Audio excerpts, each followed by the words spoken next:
going to the moon to stay by 2024. And this is how. When NASA produced this video about its new mission to the moon, it made sense to have Canadian actor William Shatner narrate it. But this new mission is not fiction. It is real, and Canadians are going to play a big part in it. Mike Armstrong on Canada's role in the Lunar Gateway. It has been 48 years this week since humans last went to the moon. This was Apollo 17 leaving the lunar surface. Jessica Watkins. Well, NASA unveiled its astronaut team last week that'll head back to the moon as part of the Artemis missions.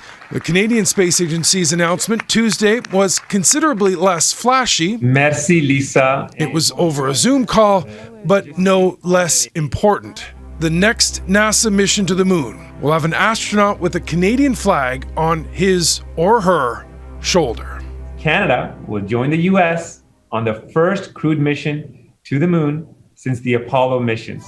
Launching east from Kennedy Space Center. Now, that first mission, set for 2023, won't land on the lunar surface. Artemis 2's 10-day flight will orbit the moon, testing procedures and equipment for later missions that will land. But it would make Canada only the second country to have an astronaut ever have this view, looking back at Earth. Yeah, to be honest, I'm totally blown away by this announcement. Gordon Osinski is the director of Western University's Institute for Earth and Space Exploration. He says the ticket Canada punched is not one he or many other observers expected. Many of us were thinking that, the first few missions, including Artemis 2, which is where the Canadian was selected, would be just all US astronauts. Canada's seat on that trip, and another later down the road, come in return for its contribution to the Lunar Gateway. It's an international collaboration led by the US to set up a space station in orbit around the moon. Canada's contributing a Canadarm3. I mean, there's definitely a lot of work to be done. Now, it hasn't been decided which of Canada's 4 active astronauts will be in the seat that heads to the moon.